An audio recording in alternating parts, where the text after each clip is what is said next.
नमस्कार दोस्तों, मैं निशा। अमेरिका, रूस और चीन जैसे ताकतवर देश दशकों से अंतरिक्ष की दुनिया पर अपना एकाधिकार जमाकर बैठे थे और उन्हें लगता था कि रॉकेट साइंस सिर्फ उनके बस की बात है।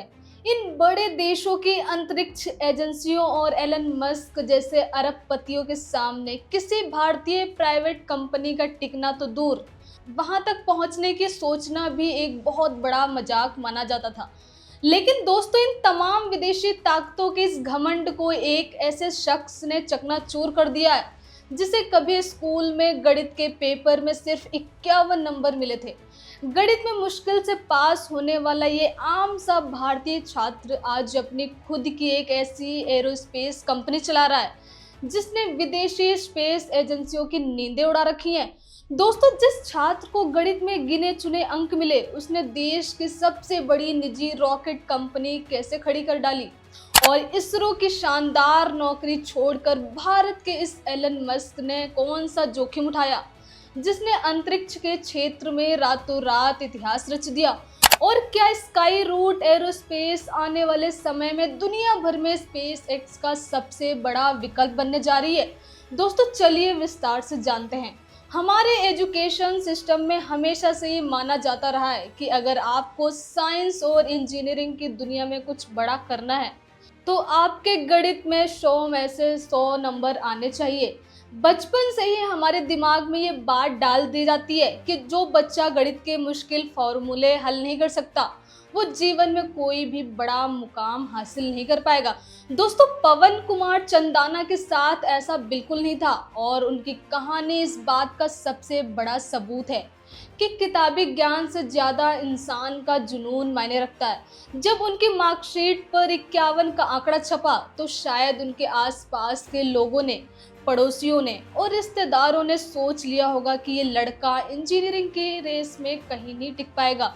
दोस्तों, भारत के एक आम मध्यम वर्गीय परिवार में कम नंबर आने का मतलब होता है सपनों का उसी दिन दम तोड़ देना। लेकिन नंबरों का ये कम स्कोर उनके असली हुनर को नहीं नाप सका। उनके अंदर मशीनों, पुर्जों, रॉकेट की रफ्तार और अंतरिक्ष को लेकर जो आग सुलग रही थी वो किसी साधारण मार्कशीट की मोहताज नहीं थी। वो रातों को उठकर आसमान देखते थे और उनके दिमाग में गणित के रटे रटाए फॉर्मूले नहीं बल्कि अंतरिक्ष यान के डिजाइन घुमा करते थे। दोस्तों, अपनी इसी जिद और अटूट लगन के दम पर उन्होंने देश के सबसे प्रतिष्ठित संस्थान आईआईटी खड़गपुर में एंट्री मारी और उन तमाम लोगों के मुंह पर ताला लगा दिया जो उनकी काबिलियत पर शक करते थे। दोस्तों, आईआईटी खड़गपुर से मैकेनिकल इंजीनियरिंग में बीटेक और एमटेक की डिग्री हासिल करना कोई छोटी बात नहीं थी। ये वो जगह थी जहां देश के सबसे बेहतरीन दिमाग एक साथ आते हैं और यही पवन को अपने सपनों को असली आकार देने का मौका मिला। दोस्तों, हॉस्टल के छोटे से कमरे में देर रात तक जागकर उन्होंने दुनिया भर के रॉकेट इंजनों की केस स्टडी खंगाल डाली।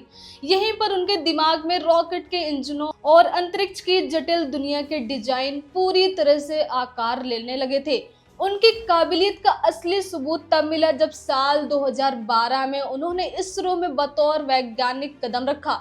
दोस्तों, एक ऐसा संस्थान जहां जाने का सपना भारत का हर इंजीनियर देखता है। भारत में एक सरकारी नौकरी, वो भी इसरो जैसे विश्व स्तरीय संस्थान में मिलना किसी भी युवा के लिए जीवन का अंतिम लक्ष्य होता है। वहां उन्हें सम्मान, सुरक्षा और देश के लिए कुछ करने का सीधा मौका मिल रहा था। दोस्तों, लेकिन इसरो की ये आरामदायक सरकारी नौकरी उनके सपनों की आखिरी मंजिल नहीं थी बल्कि ये तो उनके उस महाअभियान का सिर्फ एक शुरुआती पड़ाव था। दोस्तों, इसरो के विक्रम साराभाई स्पेस सेंटर में पवन को सीधे उन प्रोजेक्ट्स पर काम करने का मौका मिला जो देश की शान है। जब एक आम इंसान टीवी पर रॉकेट लॉन्च देखता है तो उसे सिर्फ आग और धुआं दिखाई देता है, लेकिन एक वैज्ञानिक के तौर पर पवन उन रॉकेट्स की एक एक नस को पहचानते थे। उन्होंने लगातार 6 सालों तक GSLV Mk3 पर काम किया। ये वही भारी भरकम और महाशक्तिशाली रॉकेट है जिसे हम गर्व से बाहुबली के नाम से जानते हैं, जिसने भारत के चंद्रयान और गगनयान जैसे ऐतिहासिक मिशन की नींव रखी है। दोस्तों, इसके साथ ही उन्होंने SSLV यानी स्मॉल सैटेलाइट लॉन्च व्हीकल के डिजाइन पर भी अपना पसीना बहाया। ये वो दौर था जब वो भारत के सबसे ताकतवर रॉकेट इंजनों की धड़कन को बहुत करीब से महसूस कर रहे थे। दोस्तों, वो देख रहे थे कैसे हजारों किलो का एक लोहे का ढांचा गुरुत्वाकर्षण को चीरता हुआ अंतरिक्ष में जाता है। लेकिन इसी दौरान दुनिया के एक दूसरे कोने में एक ऐसा खेल चल रहा था जो अंतरिक्ष की पूरी दुनिया का गणित हमेशा के लिए बदलने वाला था। दोस्तों, अमेरिका में एलन मस्क की कंपनी स्पेस एक्स और जेफ बेजोस की ब्लू ओरिजिन ने एक नई लहर पैदा कर दी थी। इन प्राइवेट कंपनियों ने वो कर दिखाया था जिसे कभी ये संभव माना जाता था। उन्होंने साबित कर दिया था कि अब रॉकेट बनाने का काम सिर्फ सरकारों का नहीं है। प्राइवेट कंपनियां न सिर्फ रॉकेट बना सकती हैं बल्कि सरकारी एजेंसियों से कहीं ज़्यादा सस्ते, सुरक्षित और आधुनिक तरीके से अंतरिक्ष में सैटेलाइट भेज सकती है। एलन मस्क के रॉकेट अंतरिक्ष में जाकर वापस धरती पर लैंड कर रहे थे और इस तकनीक ने अंतरिक्ष में जाने का खर्च एकदम से आधा कर दिया था। पवन चंदाना को इसरो के अंदर बैठकर ये बात बहुत अच्छी तरह समझ आ रही थी कि भारत सरकार और इसरो का मुख्य फोकस बड़े वैज्ञानिक और राष्ट्रीय महत्व के मिशन पर है। दोस्तों, इसरो का काम देश की सुरक्षा और विज्ञान को आगे बढ़ाना है, कॉमर्शियल बिजनेस करना नहीं। अगर दुनिया भर के कॉमर्शियल स्पेस मार्केट पर कब्जा करना है तो भारत को अपनी प्राइवेट कंपनियों की एक बहुत बड़ी फौज खड़ी करनी होगी। दोस्तों, अगर हम आज चूक गए तो अमेरिका और चीन इस पूरे बाजार को निगल जाएंगे। ये बात उन्हें अंदर ही अंदर बेचैन कर रही थी और उन्हें लगने लगा था कि उन्हें अपने सुरक्षित दुनिया से बाहर निकलना ही होगा। दोस्तों, साल 2018 में वो टर्निंग पॉइंट आया जिसने भारतीय अंतरिक्ष उद्योग की दिशा ही पलट कर रख दी। ये वो साल था जब भारत के स्पेस सेक्टर में एक नए युग की शुरुआत हुई। पवन चंदाना और उनके एक और बेहद टैलेंटेड साथी नागा भरत डाका ने एक ऐसा फैसला लिया जिसे सुनकर उनके परिवार वालों और दोस्तों के होश पूरी तरह से उड़ गए। दोनों ने इसरो के प्रतिष्ठित वैज्ञानिक पद से अपना इस्तीफा दे दिया। ये कोई मामूली फैसला नहीं था बल्कि ये आग के दरिया में कूदने जैसा था। भारत में उस समय प्राइवेट स्पेस सेक्टर का कोई खास वजूद नहीं था। सरकारी नियम बहुत सख्त थे और किसी प्राइवेट कंपनी का अंतरिक्ष में जाना एक सपने जैसा था। कोई नहीं जानता था कि भारत में एक प्राइवेट रॉकेट कैसे बनेगा, उसे कौन सी कंपनी बनाएगी, सरकार इसकी इजाज़त देगी या नहीं, और सबसे बड़ा सवाल ये था कि इस करोड़ों अरबों के प्रोजेक्ट के लिए पैसा कौन देगा। दोस्तों, जब उन्होंने स्काई रूट एरोस्पेस की नींव रखी तो उनके सामने सबसे बड़ी चुनौती इन्वेस्टर्स को मानना था। भारत का स्टार्टअप इकोसिस्टम उस वक्त भी food delivery app, cab service और सॉफ्टवेयर कंपनियों के इर्द गिर्द घूम रहा था। दोस्तों, भारत में इन्वेस्टर सॉफ्टवेयर, ऐप और ई कॉमर्स कंपनियों में करोड़ों रुपए लगाने को आसानी से तैयार थे क्योंकि वहां मुनाफा जल्दी मिलता है और रिस्क बहुत कम होता है। लेकिन जब पवन चंदाना अपना लैपटॉप और रॉकेट की डिजाइन लेकर उन वीसी वेंचर कैपिटलिस्ट इन्वेस्टर्स के एसी वाले कमरों में जाते हैं और कहते हैं कि हम एक ऐसा रॉकेट बनाना चाहते हैं जो अंतरिक्ष में जाएगा, तो ज़्यादातर लोग उन्हें पागल समझकर बाहर का रास्ता दिखा देते थे। उन्हें बार बार यही सुनने को मिलता था कि हार्डवेयर और डीप टेक में बहुत ज़्यादा रिस्क है और इसमें कोई पैसा नहीं लगाना चाहता। लोगों को लगता था कि दो युवा इंजीनियर इसरो छोड़कर अपनी ज़िंदगी बर्बाद कर रहे हैं। लगातार मिल रही ये नामंजूरी किसी भी आम इंसान को तोड़ देती, लेकिन ये दोनों हार मानने वाले नहीं थे। उन्होंने अपने तकनीकी ज्ञान, मजबूत इरादों और फ्यूचर स्पेस मार्केट के एकदम सटीक आंकड़ों से कुछ दूरदर्शी इन्वेस्टर्स का भरोसा जीत ही लिया। दोस्तों, उन्हें समझ आ गया था कि उन्हें दुनिया को सिर्फ सपने नहीं बल्कि एक ठोस बिजनेस मॉडल दिखाना होगा।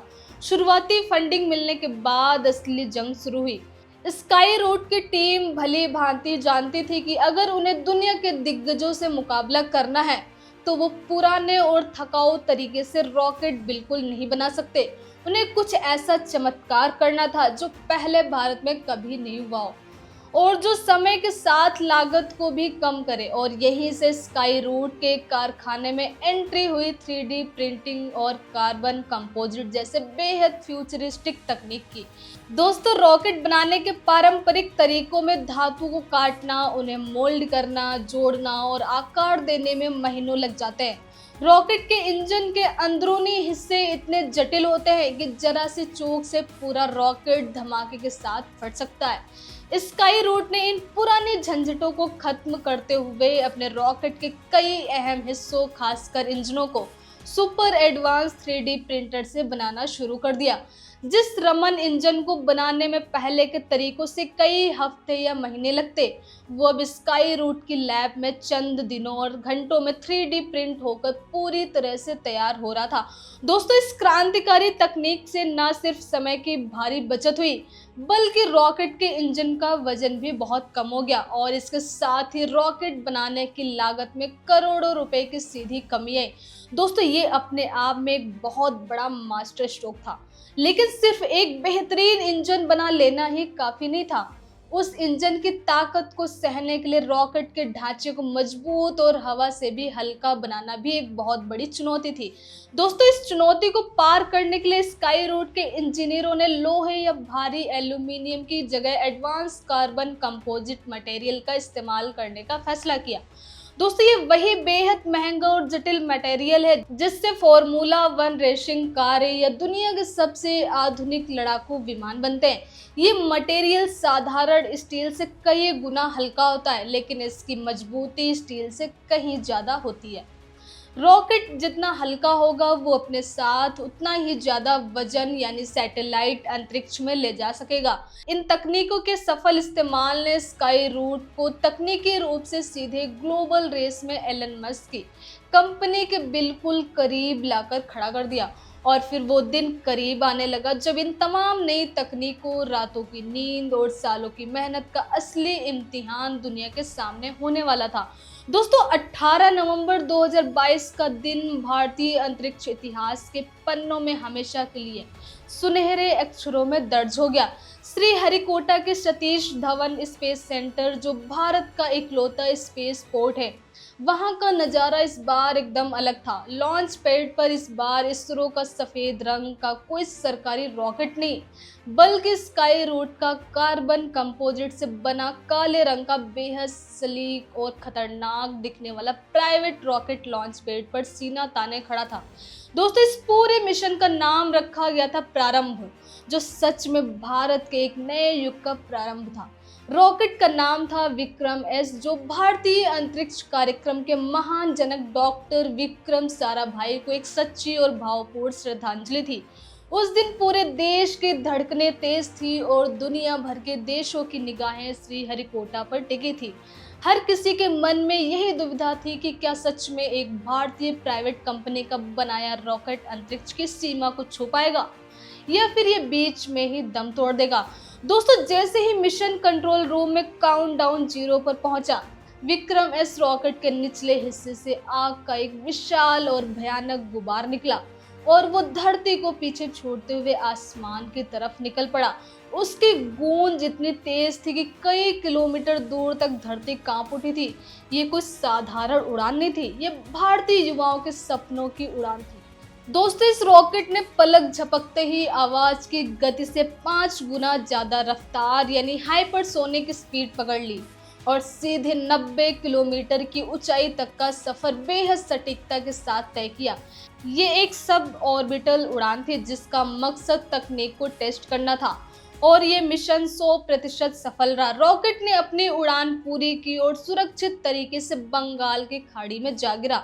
विक्रम एस ने सिर्फ उड़ान नहीं भरी थी, उसने भारत में प्राइवेट स्पेस सेक्टर के लोहे के दरवाजे को इतनी जोर से लात मारी थी कि उसकी धमक सीधे वॉशिंगटन, मॉस्को और बीजिंग तक सुनाई दी।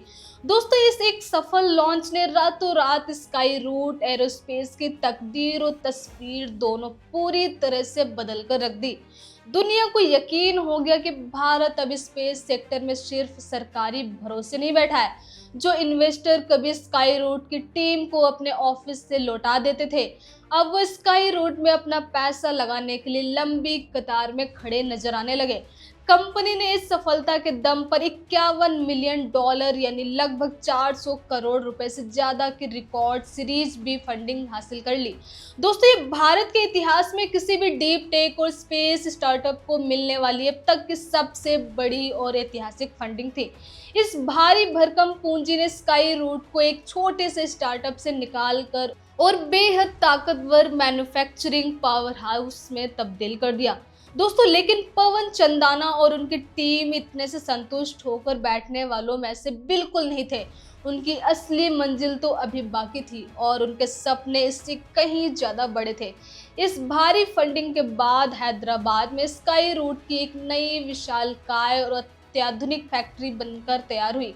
ये देश की सबसे बड़ी निजी रॉकेट निर्माण फैक्ट्री है, जिसे मैक्स नाम दिया गया है। इस भव्य फैसिलिटी का उद्घाटन खुद भारत के प्रधानमंत्री ने किया, जो पूरी दुनिया को ये साफ संदेश देता है कि अब अंतरिक्ष के क्षेत्र में भारत की प्राइवेट कंपनियों को देश के सबसे ऊंचे स्तर से सीधा सरकारी सपोर्ट मिल रहा है। दोस्तों, आज इस कंपनी में 1000 से ज्यादा देश के सबसे बेहतरीन और तेज दिमाग वाले इंजीनियर और टेक एक्सपर्ट दिन रात काम कर रहे हैं। ये वो युवा टैलेंट है जो कभी अच्छी नौकरी की तलाश में अमेरिका जाकर नासा या बोइंग में काम करने का सपना देखता था, लेकिन आज वही युवा टैलेंट अपने ही देश की मिट्टी पर बैठकर विदेशी कंपनियों को टक्कर देने की अचूक रणनीति बना रहा है। दोस्तों, साल 2026 तक आते आते स्काई रूट ने अपनी पूरी तकनीक और दिमागी ताकत अपने अगले और सबसे बड़े मिशन विक्रम 1 पर लगा दी है। विक्रम एस तो सिर्फ एक छोटा टेस्टिंग रॉकेट था जो अंतरिक्ष की दहलीज पर जाकर वापस आ गया था, लेकिन विक्रम 1 एक फुल फ्लेज्ड और महाशक्तिशाली ऑर्बिटल लॉन्च व्हीकल है। दोस्तों, आसान भाषा में समझे तो ये वो असली और बड़ा रॉकेट है जो धरती के गुरुत्वाकर्षण को पूरी तरह से पार करके सैटेलाइट्स को अंतरिक्ष की कक्षा में स्थापित करेगा, जहां वो धरती के चक्कर लगाएंगे।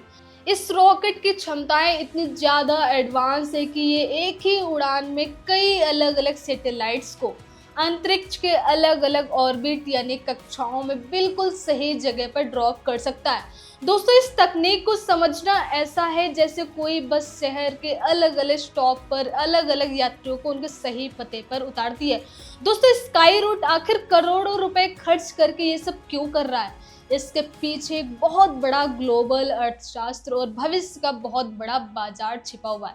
आज पूरी दुनिया इंटरनेट के जाल से घिरी हुई है और 5G, सैटेलाइट, इंटरनेट, मौसम की सटीक जानकारी, GPS और अर्थ ऑब्जर्वेशन के लिए छोटे सैटेलाइट्स की मांग रॉकेट की स्पीड से लगातार बढ़ रही है।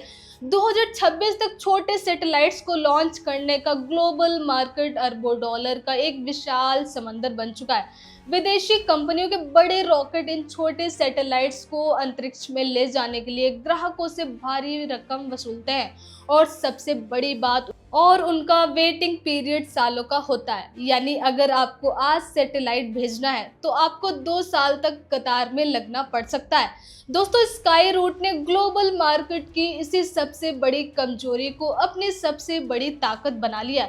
स्काई रूट का बिजनेस मॉडल बहुत साफ, सटीक और आक्रामक है। वो स्पेस मार्केट का उबर बनना चाहते हैं, यानी जिस देश, यूनिवर्सिटी या कंपनी को अपना सैटेलाइट लॉन्च करना है उसे अब सालों तक इंतजार करने की बिल्कुल ज़रूरत नहीं है। स्काई रूट उन्हें ऑन डिमांड बेहद सस्ता और पूरी तरह से भरोसेमंद लॉन्च ऑफर कर रहा है। स्पेस एक्स जैसी बड़ी कंपनियां अपने एक भारी रॉकेट में दर्जनों सैटेलाइट एक साथ ले जाती हैं, जिसे राइट शेयर मिशन कहते हैं। इस सिस्टम में एक बड़ी परेशानी ये है कि अगर मुख्य सैटेलाइट तैयार नहीं है तो बाकी छोटे सैटेलाइट्स को भी लॉन्च के लिए मजबूरन इंतजार करना पड़ता है।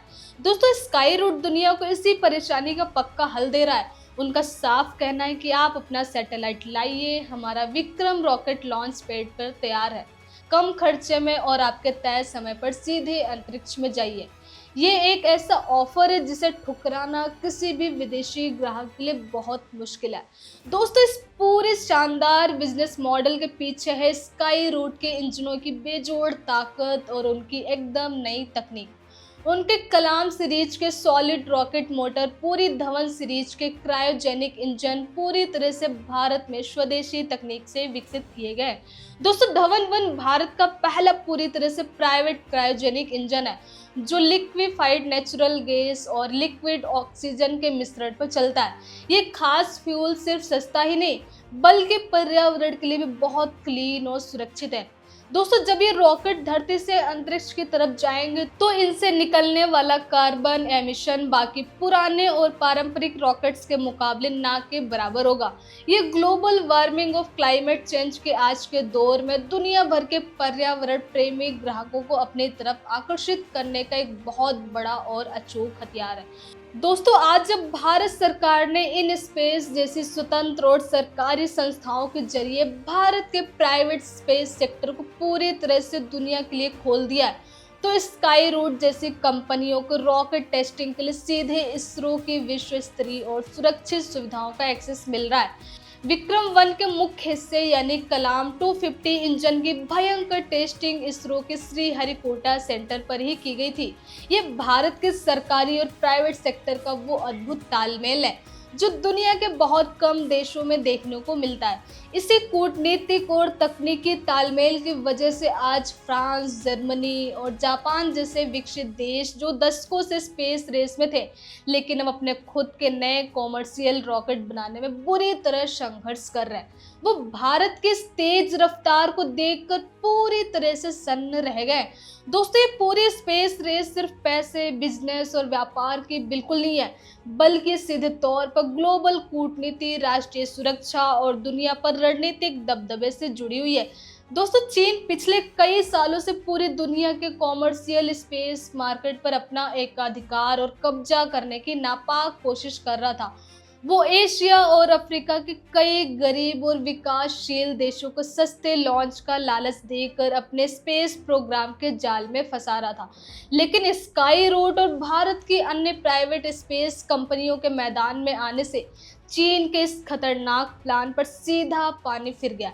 अब पश्चिमी देशों की बड़ी कंपनियां और दूसरे देश अपने महंगे सैटेलाइट्स को चीन के अनसेफ रॉकेट में भेजने के बजाय भारत के सुरक्षित, पारदर्शी और सस्ते विकल्प को खुलकर चुन रहे हैं। ये अंतरिक्ष के मैदान में भारत के लिए एक बहुत बड़ी कूटनीतिक और सामरिक जीत है जो सीधे तौर पर चीन की कमर तोड़ रही है।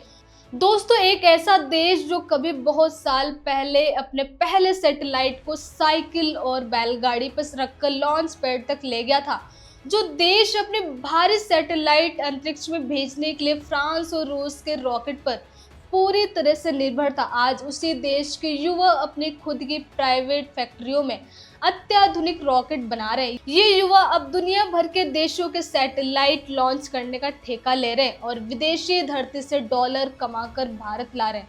पवन चंदाना और नागा भरत डाका की ये विशाल सफलता सिर्फ 2 IIT इंजीनियरों की कहानी तक सीमित नहीं है, बल्कि ये देश के उन लाखों युवाओं के लिए कड़क और स्पष्ट संदेश है कि अगर आपके पास ग्लोबल विजन है, कुछ कर गुजरने की आग है, तो व्यवस्था की कोई भी रुकावट या कोई भी खराब मार्कशीट आपको इतिहास रचने से पीछे नहीं खींच सकती। दोस्तों, पवन चंदाना को लेकर आप क्या कहेंगे? कमेंट में लिखकर जरूर बताइएगा। धन्यवाद।